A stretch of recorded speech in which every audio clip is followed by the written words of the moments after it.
더 성장한다고요. 결국 기초가 튼튼한 사람이 결국은 승리해요. 그래서 지금 기초, 여러분 뭐 대강은 알고 있지만, 기초 아시는 것지만 다시 강조하고 싶어서, 설명하는 거예요. 말씀으로 그냥 들어가 봤자 왜 이렇게 해석하는지, 말씀의 중요성, 기독교의 본질, 또 성경 해석법, 이것을 제대로 알지 못하면 자의적으로 해석한단 말이에요.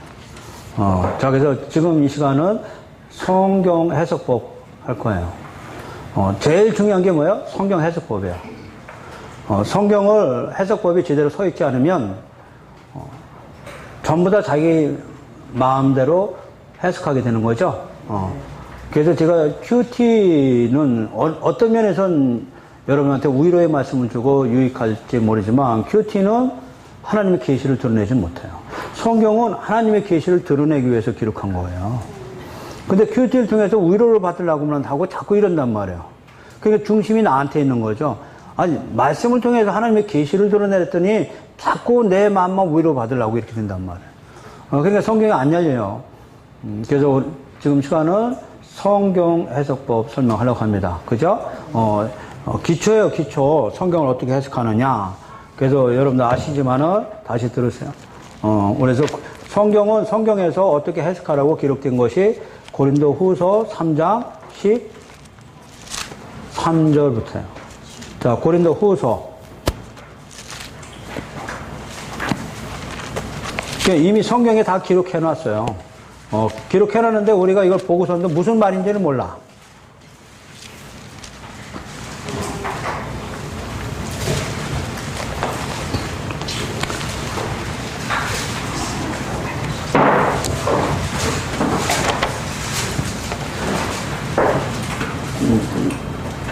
자, 고린도 후서 3장 13절. 우리는 모세가 이스라엘 자손들에게 장차 없어질 것의 결국을 주목하지 못하게 하려고 수건을 얼굴에 쓴 것 같이 아니하노라. 근데 이 말씀이 13절 말씀이 무슨 말씀인지 모르는 거예요. 그렇기 때문에 이 해석법이 안 나왔어요. 이 13절 말씀은 출애굽기 34장 말씀이죠.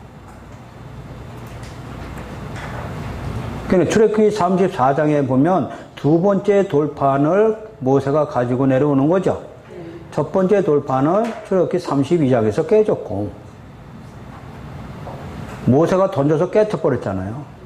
그러니까 다시 이제는 돌판을 만들어 가지고 모세가 다시 하나님의 산에 올라가서 두 번째 돌판을 가지고 나올 때 설명하는 거예요. 자, 그러면은 그 당시에 어떤 상황이냐? 모세가 두 번째 돌판을 가지고 나올 때는 모세의 얼굴에 광채가 났다 그래요. 근데 이 광채를 이스라엘 백성들이 봤죠. 백성들이 보고도 너무 무서웠어요. 이 광채가 하나님의 영광이거든요. 하나님의 영광이 딱 모세 얼굴에 나타나니까 백성들이 무서워서 접근을 못했어요. 그래서 대표적으로 장로 몇 명이 모세한테 갔죠. 그랬더니 죽지 않아. 죽을 줄 알고 무서워서 못 갔는데 장로들이 대표로 모세를 이렇게 만났더니 죽지 않았어요. 그래서 겨우 백성들이 안심하고 모세한테 쭉 가죠. 근데 모세가 가 있는데 모세 얼굴에 뭐가 나타났다? 광채. 하나님의 영광 광채가 나타났죠. 그러고 나서 할 얘기를 하고, 무슨 얘기를 했는지는 성경에 기록되지 않아요. 할 얘기를 백성들이 하고 바로 하나님의 집으로 들어가야 되는데, 하나님 삶으로 돌아가는데 하나님으로 갈 때는 수건을 덮고 갔다. 수건을 가리고 왔어요. 그 얘기를 지금 고린도 후서 3장 13절에서 말씀하시는 거예요. 우리는 모세가 이스라엘 자손들에게 장차 없어질 것이 광채거든요. 하나님의 영광이거든요. 하나님의 장차 없어질 것이 뭐예요? 하나님의 영광. 하나님의 영광이 왜 없어지는 거예요? 아니, 여기서는 없어져야 돼요. 그러니까 결국을 주목하지 못하게 하려고 수건을 얼굴에 쓴 것 같이 안 한다. 하나님의 영광을 가리지 않는다 는 말씀이에요. 자, 하나님의 영광을 가리지 않으려면 14절에서 바울이 설명하죠. 그러나 그들의 마음이 완고하여 오늘까지도 구약을 읽을 때 그 수건이 벗겨지지 아니하고 있다. 그렇습니다. 마음이 완고한 마음이 완악하다는 것은 아까 제가 설명했어요. 우리는 탈 때부터 육적인 것으로 태어나요. 그러니까 육적인 것을 말씀을 통해서 구하려고 했더니 결국 수건이 벗겨지지 않는다는 것은 성경이 벗겨지지 않는다는 얘기죠. 해석이 되지 않았다는 얘기예요. 여러분 이 말씀에 수건이 덮이면 안 되겠죠?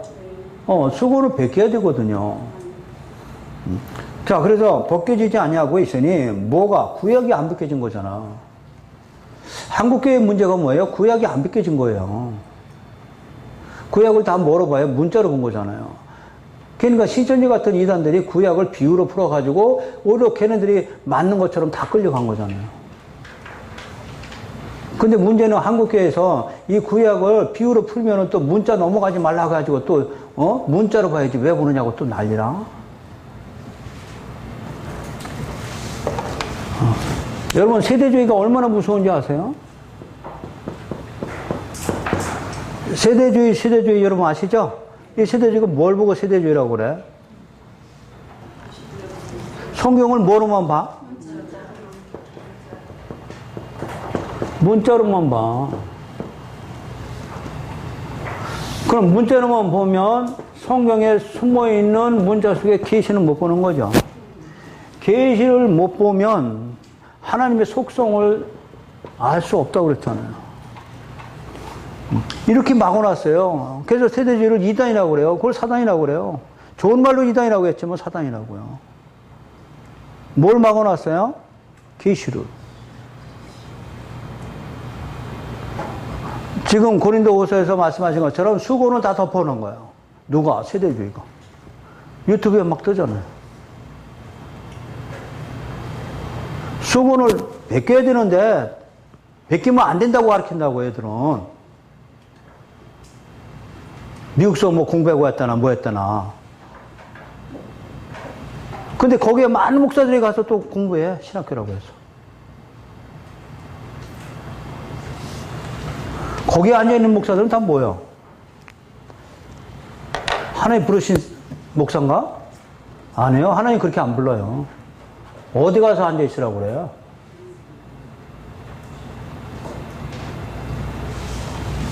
베끼지 못한 거죠? 자, 중요합니다. 계시가 들어왔는데 베끼지 못하면 이 계시는 전체 성경의 복음력이거든요.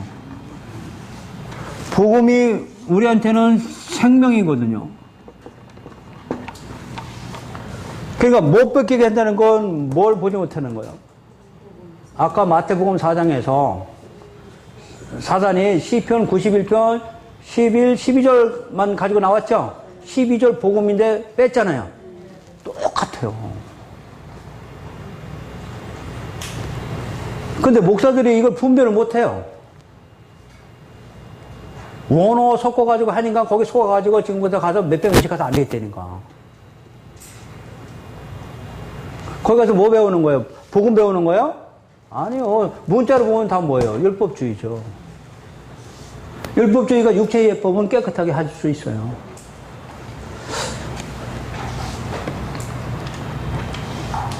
이것이 한국교회에 제일 먼저 들어왔어요.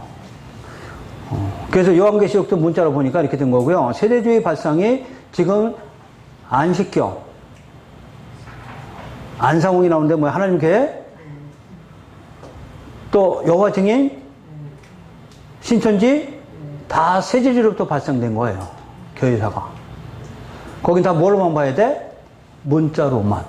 문자로만 보면 다 복음이 없어져요. 수건 100개에 복음 나오는 거죠. 근데 수건을 덮은 채로 벗기고 왜 벗기냐면 장로교회하고는 원수예요. 그래서 맨날도 장로교회 욕하잖아요.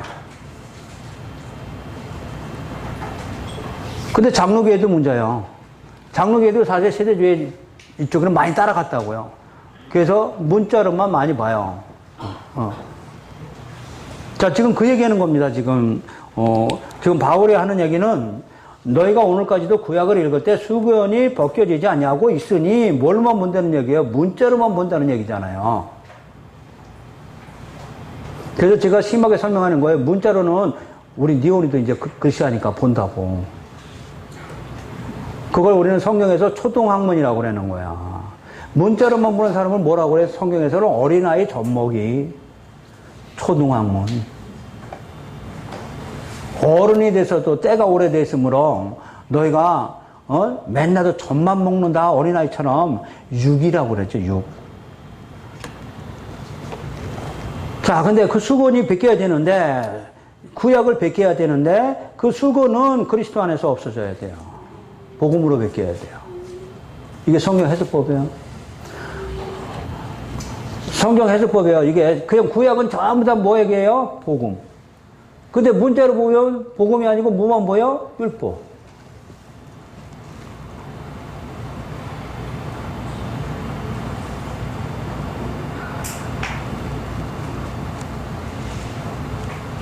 자, 15절. 오늘까지 모세의 글을 읽을 때 그 수건이 마음을 덮었죠.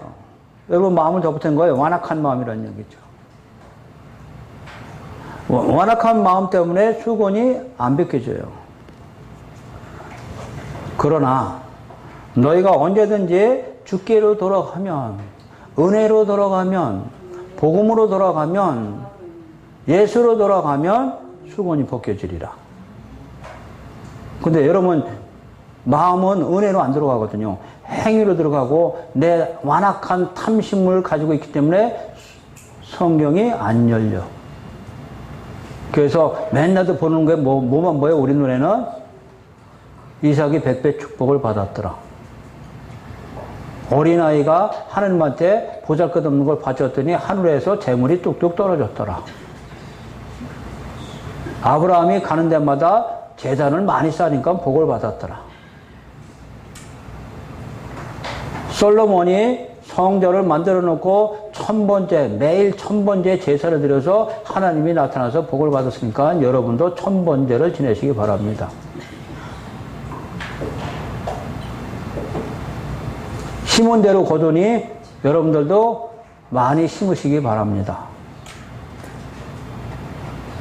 11조를 내면 하늘문이 열리니까 11조를 내서 복을 받으시기 바랍니다.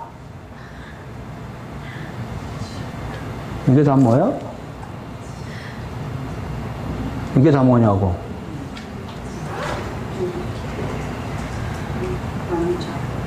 아까 그랬잖아. 이게 귀신 얘기라고, 사단 말이라고요.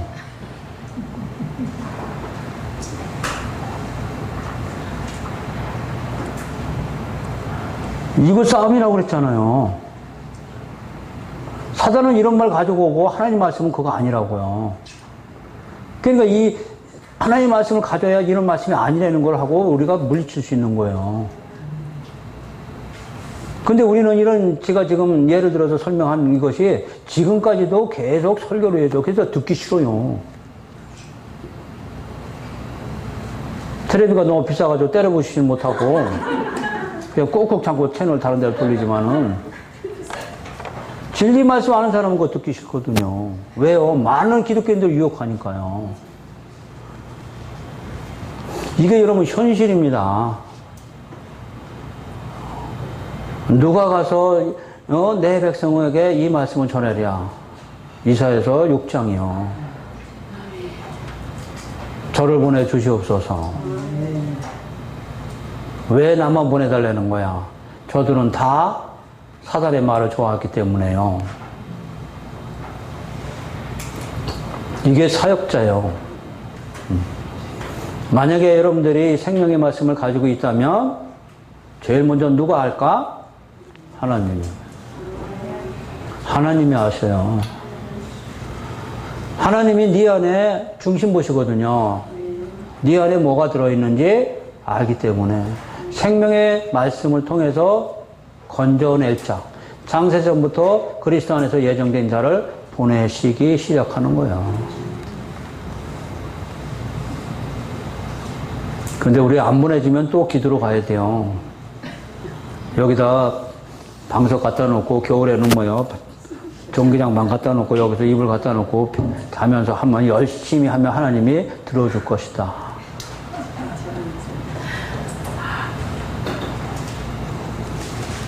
지식이 없는 거죠. 내 백성이 지식이 없어 망하는 거예요.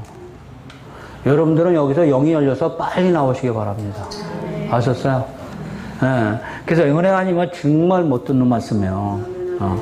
자, 그래서 주께로 돌아가면 수건이 벗겨지죠? 그러면 못에 기를 때 수건이 그 마음을 덮었다는 것은 우리의 육신적인 생각 때문에 안 열립니다.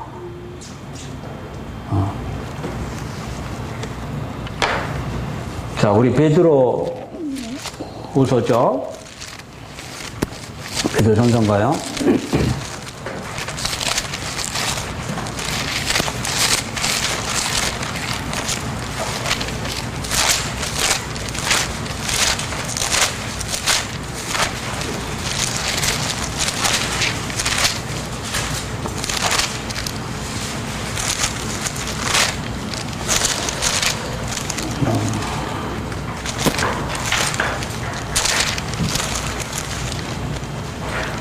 우리 베드로 후서죠. 3장입니다.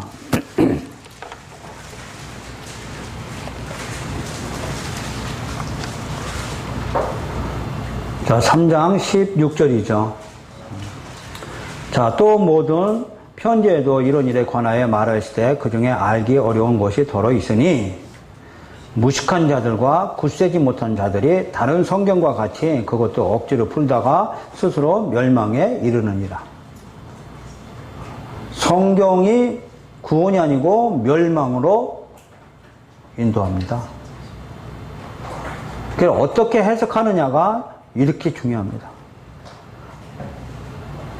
17절 그러므로 사랑하는 자들아 너희가 이것을 미리 알았은즉 무업한 자들 하나님 법을 무시하는 자들 얘기입니다.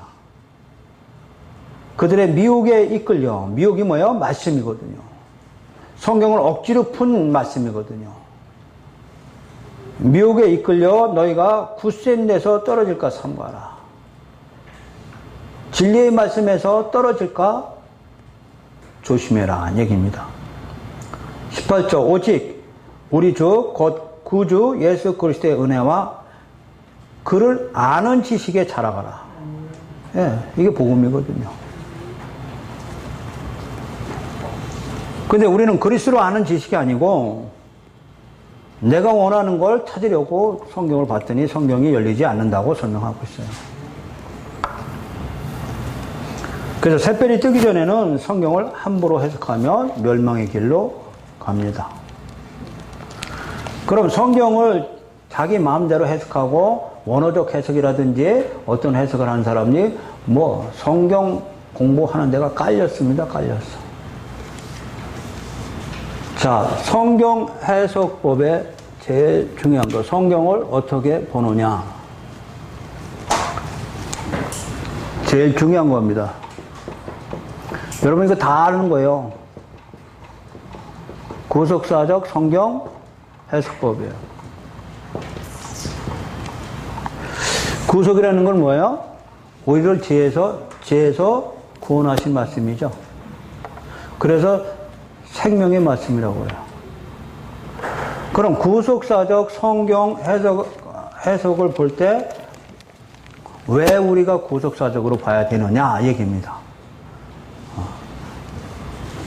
자, 성경은 우리를 구속하기 위해서 쓰여진 책이에요. 우리한테 윤리, 도덕 깨끗하게 살아라. 윤리, 도덕을 위해서 쓴 책이 아니라고요. 우리를 죄에서 어떻게 구원하셨냐를 기록한 책이라고요. 처음부터 끝까지 다 구속사예요. 그럼 구속사라는 얘기는 예수님이 이 땅에 오셔서 어떻게 우리를 구속하느냐. 여기는 신약이지만 구약은 우리를 구원하시기 위해서 하나님이 어떻게 일하셨는지를 쭉 기록하고 있어요.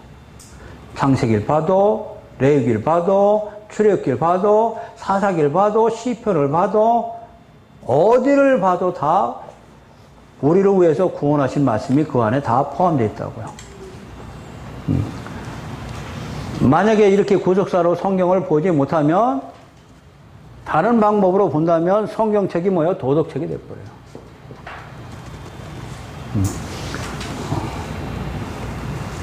그럼 구속사적으로 성경을 보려면 성경이 연결시켜서 봐야 돼요. 연결이 안 되면 안 돼요. 그래서 창세기, 출애굽기, 레위기, 민수기, 신명기에 여호수아, 사사기, 룻기, 사무엘상, 사무엘하, 왕상, 왕하 쭉 연결돼야 돼. 뭐가? 스토리가.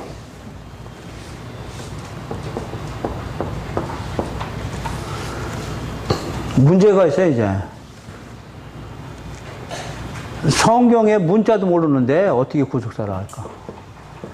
문자 하려면 성경 통독 많이 하셔야 돼요.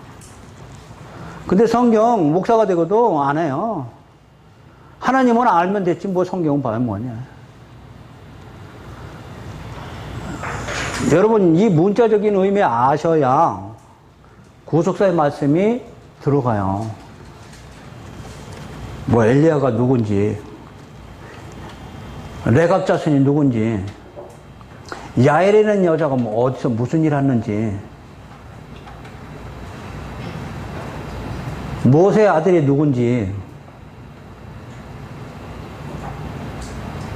어떤 왕은 어떤 일을 했는지, 문자적 의미, 역사적 의미가 기초가 쌓여야 돼요.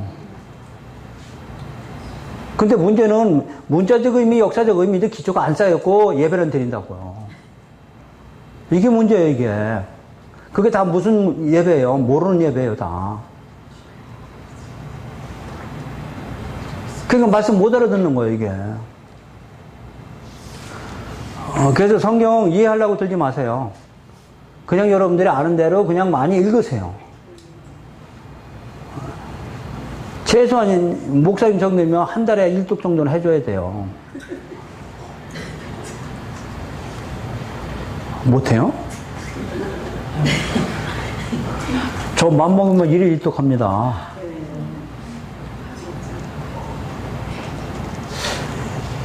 한 달에 1독은 아무것도 아니잖아요.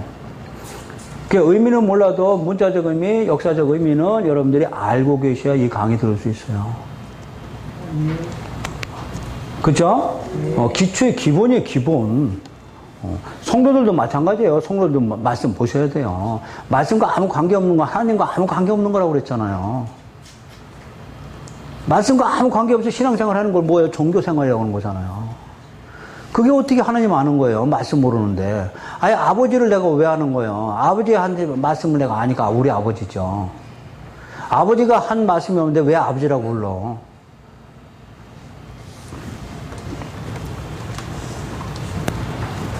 자, 구속사를 보기 위해서는 여러분들이 알아야 할 거지. 기초가 있어. 기초. 성경 해석에 제일 중요한 거. 기초 있어요. 해석법에. 제일 중요한 게 뭐라고요? 제일 중요한 게 아니고 순서예요. 기초요. 숫자. 숫자로 아시죠? 1은 뭐고, 2는 뭐고, 3은 왜? 히브리인들은 이 숫자의 의미를 담고 있기 때문에 그래요. 우리는 죽을 살자는 의미가 담았죠. 한문이니까. 또 7은 뭐 럭키 세븐이라고. 왜 7이 럭키 세븐이야? 그것도 유럽에서 들은 거죠. 성경에서 나온 말씀이에요. 7이라는 숫자가 성경에서는 우리를 구원하시는 안식일 날이니까. 그래서 럭키 세븐 이렇게 된 거죠. 근데 한국에는 그냥 하나 둘 셋이지 의미는 없어요. 근데 히브리어는 의미가 있어요. 그래서 1서부터 10까지 13까지죠 원래는. 자, 1은 무슨 수? 유일하신 하나님 수. 하나님만이 한 분이시다는 얘기예요. 그게 1이에요, 1.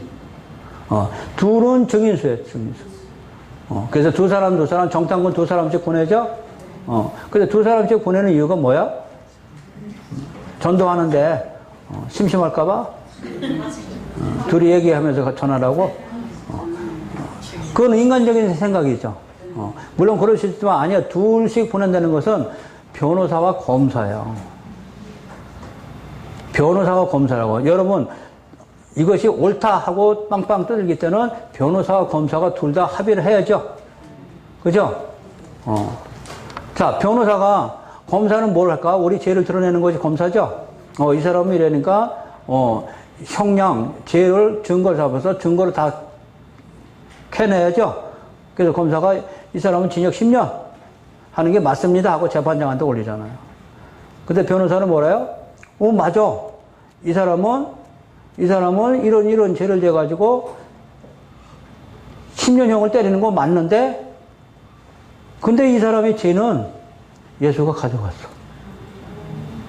이게 변호인이에요. 죄진 건 맞아. 검사는 죄를 잘 들춰냈어. 근데 우리를 변호하시는 분은 예수거든요. 그래서 이 죄는 내가 가져갔어. 그래서 성막에 거기에 피를 뿌리는 거예요. 그래서 변호사가 우리를 구원해 주는 거죠. 검사는 구형을 잡고 가려고 그러고 변호사는 아니야. 죄진 건 맞지만 이 죄는 예수가 이미 갚아줬어. 예수가 이미 심판받았어.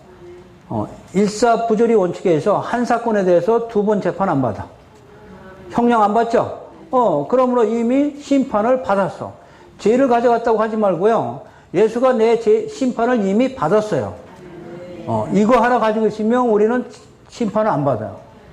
뭔 얘기인지 아셨어요? 그것을 우리는 복음이라고 그래요. 그 복음이죠. 그걸 복음이라고 그러죠. 이 복음이 변호사와 검사가 둘 다 맞아 하고 합의했을 때 그걸 우리는 정당성. 복음은 반듯하고 정의롭고 공의롭고 하나님의 의고 하나님의 사랑이 나타난 것이죠. 그래서 둘이 증인수야.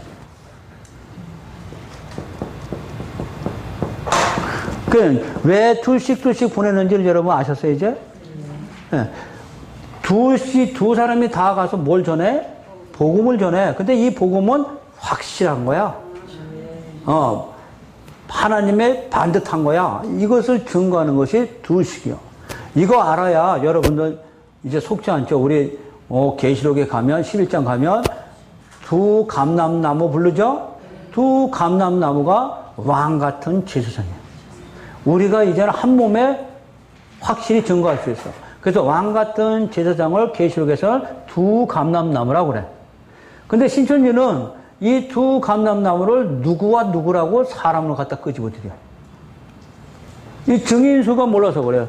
두 사람이 증인인데 그 사람들 얘기하는 게 아니고, 이 두 감람나무는 왕 같은 제사장 사도 요한의 거긴요. 그 사람이 복음을 전하는 것이 확실하다 하는 것을 의미하고 있어요.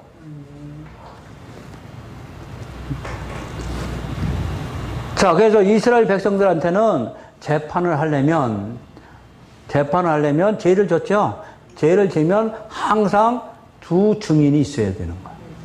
바로 그 얘기예요. 한 사람 증인 가지고는 안 돼요. 두 사람이 이 사람은 내가 봤더니 무슨 죄를 졌습니다. 해가지고 두 사람 다 맞아요 했을 때 그 벌대로 심판을 해야 돼요. 근데 두 사람이 와가지고 한 사람은 아니다.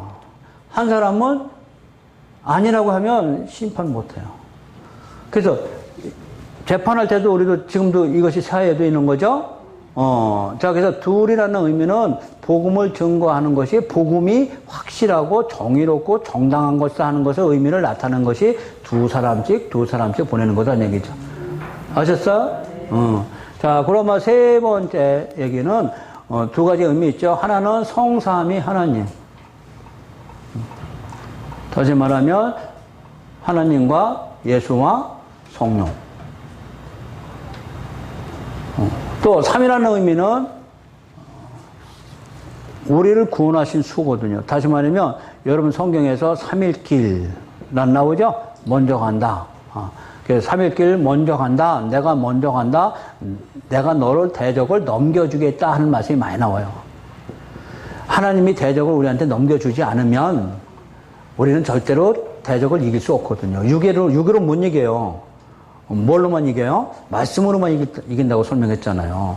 그럼 3일길 먼저 간다 하는 얘기는 예수가 십자가에서 금요일날 죽으시고 토요일날 음부 내려가시고 주일날 부활하신 것을 우리는 3일길이라고 그래요. 이 3일이라는 것도 뭘 나타내요? 복음. 그래서 법궤가 항상 먼저 3일길 먼저 가는 거죠. 그 법궤가 3일길 가는 것이 구약이고 신약에서는 무슨 말씀이 나보다 먼저 가시는 거예요? 생명의 말씀이, 복음의 말씀이 나보다 먼저 가는 거예요. 그럼 그 생명의 말씀이 나를 이끌고 가는 거예요. 그걸 따라가야 되는 거죠. 그걸 따라가야 어디가? 요단강 건너가. 뭐 따라가야 요단강 건너간다고요? 생명의 말씀. 이것이 구약에는 법궤고 그래서 요단강을 법궤 메고 건너가는 것이고 결국은 우리는 법궤가 없어지고 십자가에서 죽으신 그 말씀이 우리 앞을 먼저 가야 돼. 그래서 이 말씀이 없이는 우리는 사단한테 패해.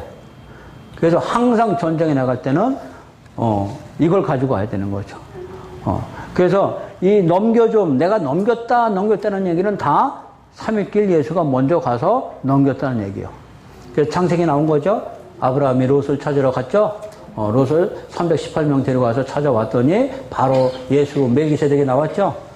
멜기세덱이 나왔는데 바로 뭐 드려요? 예수님 뭐라고 그래? 아브라함한테 내가 너를 넘겼기 때문에, 하나님인 대적을 네 손에 넘겼기 때문에 네가 롯을 구원했다고 그랬잖아. 그 하나님이 대적을 넘겼다는 것이 뭐예요? 예수예요. 백기라고 그랬잖아. 수건 백기라고 그랬잖아. 하나님이 누굴 통해서 넘긴 거예요? 예수를 통해서. 그럼 예수가 우리보다 3위길 먼저 간 거죠. 근데 십자가는 몇 수천 년 후에 예수가 죽으시고 음부에 내려가시고 부활했지만 구약에서 복음 백기라니까. 아까 백기라고 그랬잖아. 누구로 백기라고? 그리스도로 백기라고 그랬잖아. 그리스도가 복음이죠. 그러면 구약에서 많이 나와요. 전쟁에 나가면 다윗이 제가 쫓아가면 잡을 수 있습니까? 내가 넘겼다. 그래요. 내가 너에게 넘겼다. 넘겼다는 의미 안에 예수 삼일기를 여러분 보셔야 돼요. 구약 전체예요. 뭔 얘기인지 아셨어요?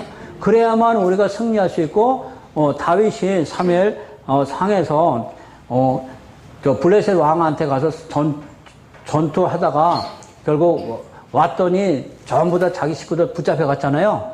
근데 그때 여호와께 기도하잖아요. 하나님, 여호와, 제가 가서 다 찾으시는가? 반드시 찾을 것이다. 내가 대적을 너에게 넘겼다. 네가 가서 싸우는 게 아니고 너보다 넘겼다는 얘기에서는 예수가 가서 먼저 무너뜨렸다는 얘기예요. 그러므로 다 찾아올 수 있다. 그래서 하나도 잃은 것이 없이 다 찾아온 거예요. 우리도 마찬가지. 넘겨주지 않으면 사단을 이길 수 없어요. 근데 사단을 이긴 것이 십자가에서 예수님이 십자가에 죽으면서 뱀의 머리를 밟은 거죠. 그것이 넘겨줌. 뱀의 머리를 밟은 걸 넘겨줌. 자, 이것을 내가 믿음으로 가지고 있을 때 사단이 이길 수 있는 거다, 안 얘기해요. 그것이 3이라는 숫자. 그래서 3이라는 숫자는 많이 나옵니다. 자, 그 다음에 4라는 숫자는 여러분 아시잖아요. 4는 고난의 수잖아요. 그래서 광야 40년, 또 애굽에서 400년 무슨 생활? 노예. 노예 생활한 거죠. 그럼 우리도 광야 또 400년 예수님 오시기 전에 무슨 시대 거기가? 중간사. 말라기서부터 예수까지 그때 400년이죠. 그러니까 400년. 이 400년을 우리는 암흑 시대라고 그래요. 그래서 광야에서 다 죽었고 여기도 다 죽었어요. 그럼 40년 만에 법궤 메고 건너가거든요. 여긴 400년 만에 6월절 어린 양 죽고 나오거든요. 법궤나 6월절 어린 양이나 복음이에요. 예수예요. 백기라니까. 6월절 어린 양만 예수고 법궤는 예수가 아닌가? 이게 구약에서는 법궤도 예수예요. 그 주께로 들어가면 수건이 벗겨지리라. 그러면 40년 만에 광야에서 40년 만에 법궤 메고 넘어가는 거죠. 자, 그래서 4는 고난의 수. 그러면 우리가 지금 이 세상에 살 때 우리도 지금 400년이요. 누구의 노예로 잡혀 있는 거예요? 사단의 노예. 그럼 누굴 통해서 빠져나와야 돼? 예수. 그래서 예수 통해서 빠져나왔잖아. 지금 빠져나온 거잖아. 그래서 빠져나온 거예요, 지금. 저 세상 사람들, 우린 지금 광야에 살기만 나왔다고.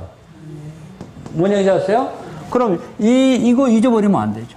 3일길 먼저 가신 거 잊어버리면 안 되죠. 그 말씀을 내가 항상 잊어먹지 말고 간직하고 있어요. 10처녀가 이거 잊어버려서 못 들어갈 거예요. 5처녀는 들어가고 5처녀는 이거 잊어버려서 못 들어간 거예요. 뭐 성령의 등불을 밝혀라, 뭐 깨있어야 된다고 이런 얘기 하지 마세요. 그건 육적으로 깨는 거고요. 그런 얘기가 아니고 5처녀는 10처녀 중에 5처녀는 기름을 준비해서 기름이 복음이에요. 아셨어요? 그래서 끝까지 지켰다는 거예요. 예수가 언제 올지 모르니까 우리도 다섯 처녀처럼 이 복음을 깨어있어서 지키고 있어야 돼요. 왜? 사단이 새가 와서 물어가니까. 사단이 와서 미혹하니까. 복음이 아닌 다른 복음을 우리를 유혹하니까. 그걸 끝까지 말씀을 가지고 견뎌내면 10처녀는 5처녀는 들어가고 5처녀는 기름을 꺼트버렸어요. 다시 말하면 깨어있지 못했다는 얘기죠. 그래서 등불을 밝히죠. 등불이 빛이거든요. 그 빛이 뭐예요? 복음이거든요. 그거 깨트리면 안 된다고. 꽂히면 안 된단 말이에요.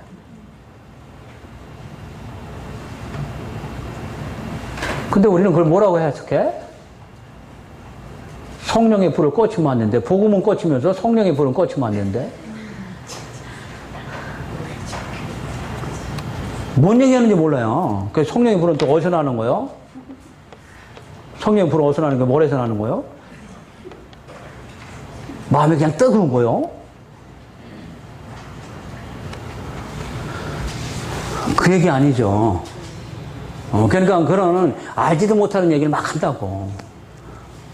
제대로 깨닫지 못해서 하는 얘기고, 지도 알지 못하는 얘기 한다고.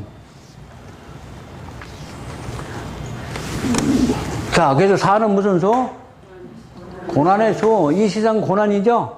그래서 이 세상이 가시덤불과 엉겅퀴 나는 거예요. 그럼 거기서 빠져나올 수 있는 길은, 예, 복음뿐이에요. 유월절 어린 양 십자가거든요. 자, 오는 율법의 수예요. 또, 말씀의 수라고 그러죠. 그래서 모세 오경, 또 우리 성막 칠 때 5기둥, 또는 뭐요? 5규빗, 5규빗, 이거 다 무슨 수? 율법의 수. 자, 우리 요한복음.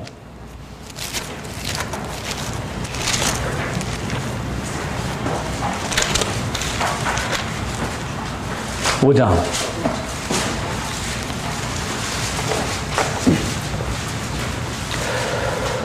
5장 1절, 그 후에 유대인의 명절이 되어 예수께서 예루살렘에 올라가시니라. 예루살렘에 있는 양문 곁에 히브리 말로 베데스다라 하는 못이에요. 베데스다라면 은혜의 못이에요. 자, 못이 있는데, 은혜의 못이 뭐예요? 결국, 거기 들어가야 구원받는다는 얘기죠? 은혜는 예수 그리스도를 통해서 오시거든요. 이게 전부 비유예요. 근데 거기 행각 5이 있고, 요 5이라는 의미가 뭐예요? 행각 5이 있대. 성경은 뭘 지금 고발하는 거예요? 그럼 5이라는 의미가 아셔야 돼요. 이걸 못 보고 하면 안 돼요. 자, 요한복음 5장이에요, 5장. 5장 1절, 2절, 3절이에요. 자, 2절 보면, 양문 곁에 히브리 말로 베데스다. 양문, 그 양문은 누구예요? 어린 양이 들어가는 분이에요. 거기에 뭐예요? 은혜의 못이죠? 베데스다 못이죠? 그것이 바로 우리한테 십자가예요. 자, 그런데, 행각 5이 있고, 행각 5 안에, 그 안에 많은 병자, 맹인, 다리 저는 사람, 혈기 많은 사람들이 누워 물의 움직임을 기다렸다. 자, 물의 움직임, 이 물이 움직여야만 우리는 구원받는 거죠. 자, 그런데 여기 행각 5이 있다. 그 율법 안에 앉은 자들을 설명하는 거예요. 자, 율법 안에 신앙인을 우리는 뭐라고 그래? 병자, 맹인, 다리 저는 사람, 혈기 많은 사람. 이거 다 뭘 상징하는 거? 진짜 병든 자예요? 아니요. 율법 아래 앉아있는 자들이에요. 그럼 율법 안에 앉아있는 자라고 목사님은 왜 해석합니까? 행각 5 안에. 5이 무슨 수? 율법의 수. 이렇게 성경 해석하는 거예요. 근데 5이 율법의 수인 줄 모르면 이 해석을 못해. 그냥 병든 거 병 고치러 오신 예수님이구나 이 얘기예요. 아니요. 율법 아래 있는 우리를 복음으로 고치려고 오신 거예요. 이것이 우리한테는 제일 큰 병이거든.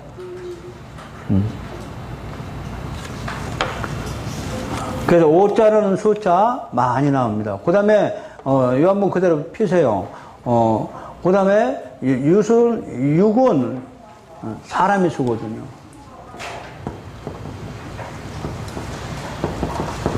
6은 사람의 수예요. 그 사람의 계명이라고 그래요. 그럼 우리 요한복음 4장이잖아요.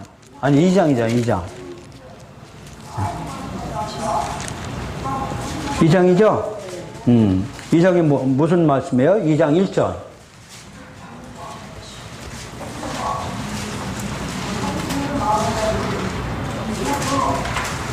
사흘째 되던 날 얘기죠?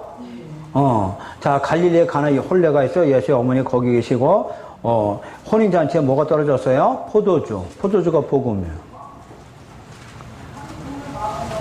그럼 혼인잔치를 청한 사람은 교회죠.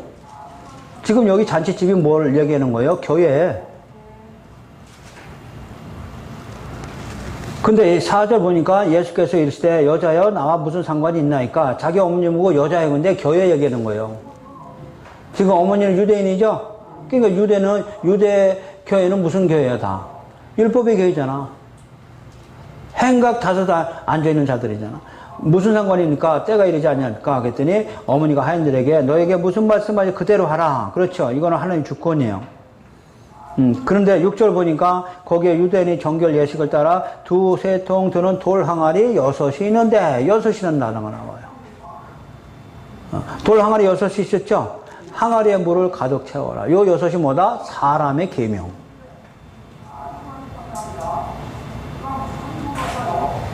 사람의 계명은 뭘까? 이거는 해라, 이거는 하지 말라. 율법이잖아. 율법 613가지가 있잖아. 이게 다 뭐예요? 6이라는 숫자예요. 사람의 계명이에요. 그럼 이거 받지 말라. 666. 사람의 계명 받지 말라. 무슨 계명 지켜라? 하나님의 계명. 그럼 하나님의 계명은 뭐고? 복음이죠. 포도주죠. 그들은 그럼 하나님의 말씀을, 하나님의 계명을 사람의 계명으로 다 바꿔치기 했다. 누가? 지도자들이. 지금은 이렇게 되는 거예요. 우리한테도 물어야죠. 우리도 교회 가가지고 무슨 말씀 들어야 돼요? 하나님의 계명을 들어야 되는데 목사들이 다 사람의 계명만 가르치고 있는 거죠. 아까도 설명했지만 그걸 우리는 초등학문이라고 설명하잖아요. 그거 다 아는 거잖아. 사람의 계명은 어렸을 때부터 다 들은 거잖아. 태어났다 눈 뜨자마자 다 들은 거예요. 어머니한테 들었고 학교에서 들었고 교회 오면 또 목사한테 듣고 죽을 때까지 그 얘기만 듣다가 죽어야 돼? 무슨 계명만 들은 거예요? 다 사람의 계명. 이걸 우리는 뭐라고 그래? 네, 조금 발달되면 이게 철학이에요. 사람의 계명이 최고로 발달된 게 사람의 지혜가 뭐예요? 철학이에요. 철학의 주제가 뭘까? 인간은 인간답게 살아야 된다. 이게 철학이에요. 자, 그래서 사람의 계명이 6이죠? 돌 항아리 6개 있다. 그러면 교회를 얘기했어요. 지금 구약교회는 이 교회가 전부 다 하나님의 계명을 다 저버리고 뭘로 가르치고 있다는 얘기예요? 사람의 계명으로 가르쳤다는 얘기죠. 사람의 계명이 전부 다 율법이에요. 그러면 거기가 혼인잔치예요? 죽이는 거예요. 죽이는 거죠. 근데 그 돌 항아리에 악어까지 채워가지고 전부 다 사람의 계명을 전부 없애고 예수님이 포도주 복음으로 바꿔주는 거죠. 복음으로 바꿔준 거죠. 복음으로 바꿔주려면 아직 때가 이르지 않았다는 건 내가 십자가에서 죽고 부활해야만이 이 교회가 되려서.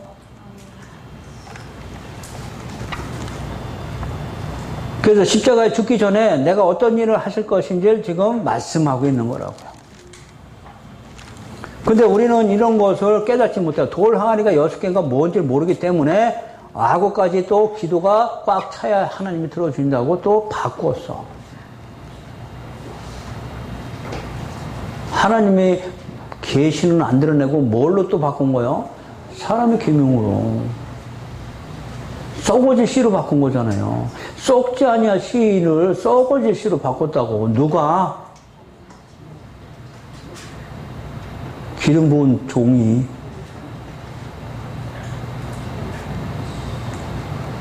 그래서 6개 돌 항아리가 있다. 하나만 있으면 되는데 왜 6개일까?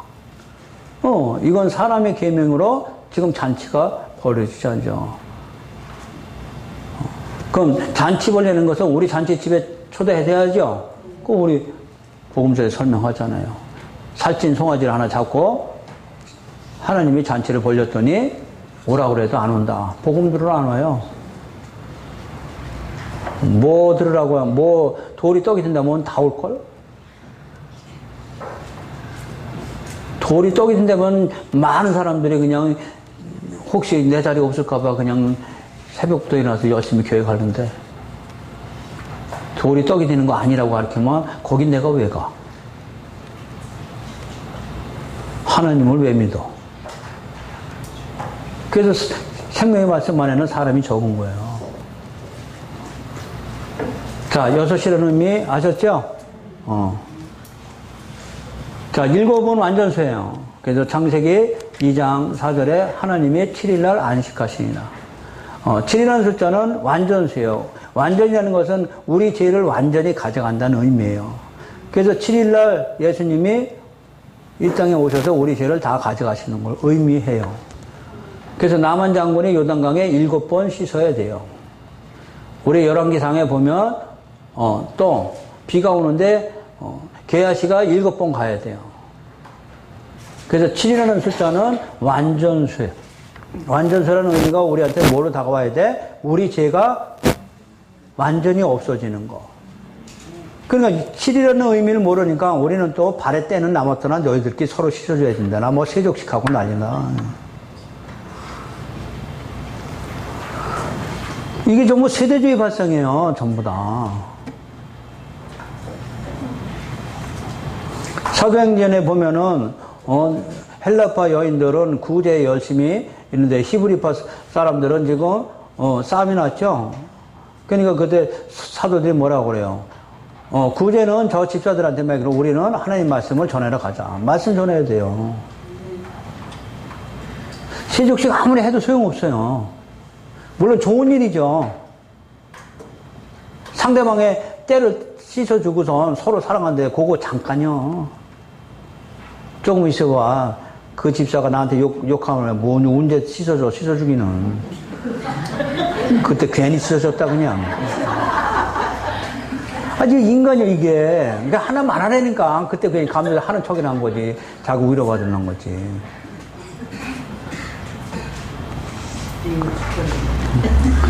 우리는 절대 용서 안 하거든요. 나한테 누가 손가락질만 해봐라 가만둬라. 인간 본능이에요. 저뿐 아니라 여러분들도 다 그래요. 안 그런 척 하는 것들은 이거는 자기 숨긴 거고 뭘 안 그런 척 해. 그래서 인간은 이런 존재라는 걸 성경을 밝힙니다. 이런 존재를 예수님은 우리를 데리고 가시거든요. 그래서 아버지가 하신 일이에요. 그걸 우리는 은혜 감사라고 설명하는 거예요. 자, 그래서 6이라는 숫자, 7이라는 숫자 완전수입니다. 다시 말하면 우리 모든 죄를 가져갈 거죠. 자, 그럼 8이라는 숫자는 할례하는 날이거든요. 8이라는 숫자는 예수님이 내 죄를 다 가져가게 되므로 나는 하나님이 백성이 됐다 하는 것을 언약의 표징으로 할례하는 거예요. 이미 우리는 믿음으로 의인이 됐죠. 할례를 해서 의인이 되는 게 아니고 예수가 내 죄를 다 가져갔다, 완전히 가져갔다 하고 의인이 됐어. 그럼 의인된 표시를 가지고 다니는 게 할례예요. 그래서 8일날은 새 사람이 되는 걸 의미해요. 그리고 9는 구원의 수입니다. 우리 요한복음 마지막 22장에 가면 그물을 던져서 물고기 몇 마리? 153마리. 그래서 153 모나미 불펜이 나온 거잖아요. 뭐 의미를 알고 했는지 모르겠지만 어떤 153마리가 더하게 하면 전부 9예요. 그죠? 9는 완전히 창세전부터 예수 그리스도 안에서 계획된 자들을 다 구원한 걸 의미해요. 그래서 그 153마리를 다 잡아도 그물이 찢어지지 않았더라. 그죠? 그물이 복음이에요. 거기 또 그물로 보면 안 되죠. 그러니까 하나님이 예수님을 통해서 우리한테 복음 주셨죠? 이 복음은 구원할 자를 다 구원하고도 남음이 있었더라 얘기잖아요. 충분하더라, 충분한 대가를 지불했더라 얘기죠. 자, 그리고 열이라는 10이라는 숫자는 충만수예요. 그래서 열이라는 의미는 상당히 중요합니다. 충만수. 그럼 이 세상에 사람들을 다 열이라고 설명하는 거예요. 열이라는 것은 더 이상 셀 수 없는 물이에요. 자, 우리도 이 열 안에 들어갔어요. 이 세상, 이 모든 걸 열이라고 하는 거예요. 충만이라는 것은 뭐 성령 충만 이런 얘기가 아니고요. 많은 사람들 얘기해요. 충만이라는 거 가득 찬 사람들 얘기란 말이에요. 그럼 예수 그리스도 안에서 예정된 자를 열이라고 하거든요. 창세전에, 에베소서죠? 창세전에 예수께서 우리를 예정하사, 하나님의 계획이죠?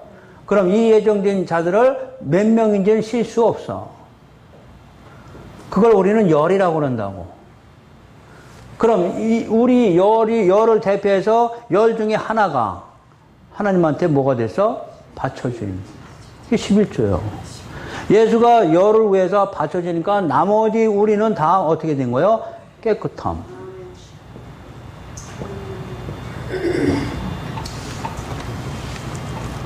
그래서 11조가 예수라는 거예요.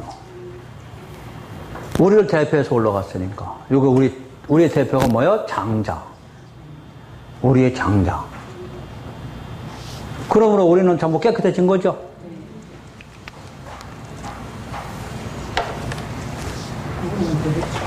네?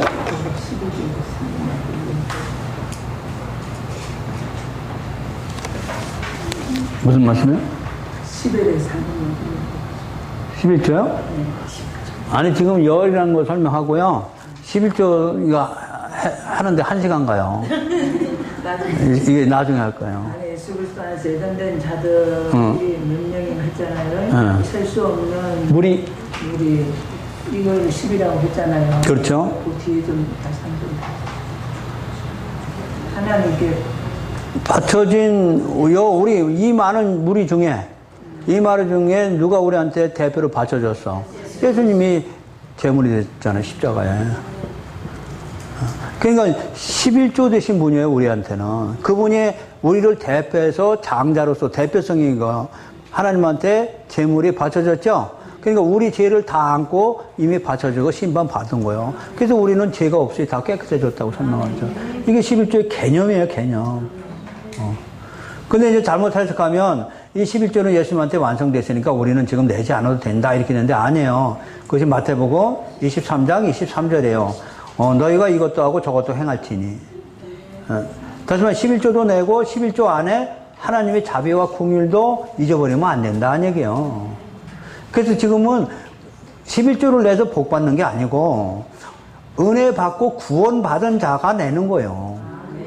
이미 11조는 바쳐졌죠, 예수가. 그럼 우리는 11조를 왜 바치는 거야? 지금 11조 대신 예수님을 통해서 내가 구원받았다, 영원한 생명을 얻었다 하는 것을, 내 신앙을 고백하는 것이 11조 바치는 거다는 얘기죠. 그것을 예수님이 이제는 내가 바쳤으니 너희들은 바치지 말아라 그 얘기가 아니에요. 이것도 행하고 저것도 행할지니 이 얘기예요.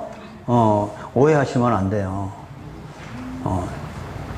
그건 나중에 제가 11조 대해서 많이 설명할 거고요. 그 다음에 11은 없고요. 12가 단체수예요. 단체수, 교회수예요. 그래서 12지파, 12사도 이렇게 나오는 거예요. 그래서 12사도, 12지파 얘기죠. 그것을 우리는 144. 12사도와 12지파 해가지고 144예요. 거기다가 열이라는 숫자가 들어가야 돼요. 셀 수 없는 무리. 이렇게 되는 거예요. 셀 수 없는 무리가 들어간 게, 열이 들어간 거예요. 열이 들어간 게 14만 4천이에요.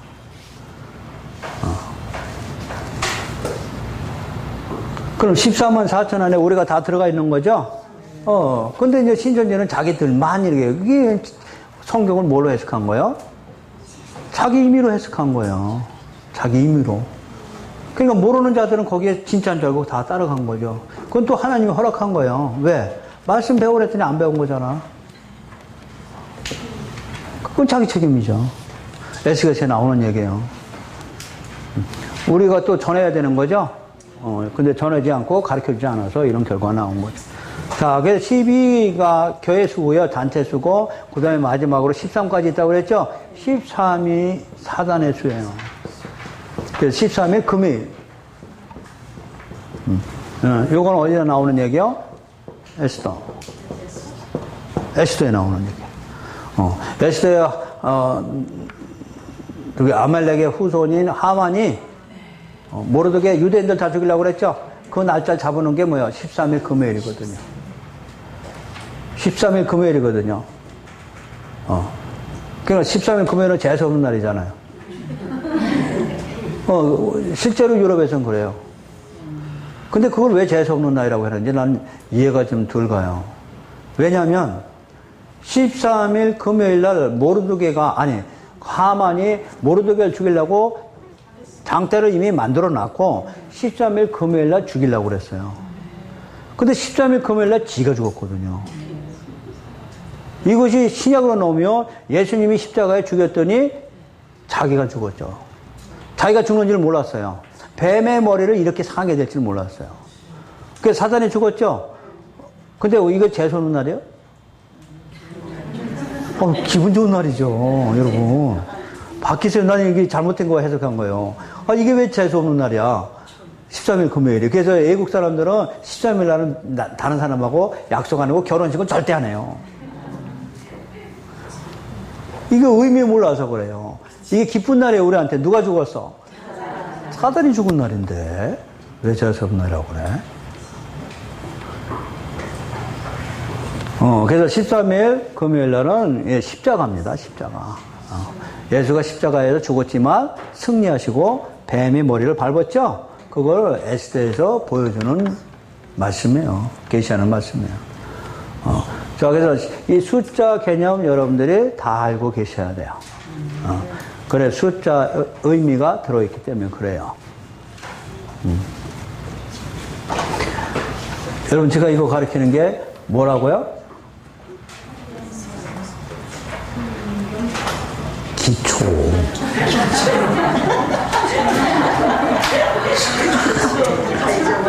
지금 국민학교 1학년이 배울 거 지금 배우고 계시니까 이게 한심하다, 진짜. 여러분, 이거 모르면 성경을 해석 못하는 거, 이거 국민학교 초등학교 1학년 때 배우는 거예요, 기억리을, 디귿리을. 그러니까 얼마나 여러분이 무식하게 살았는지 아셔요.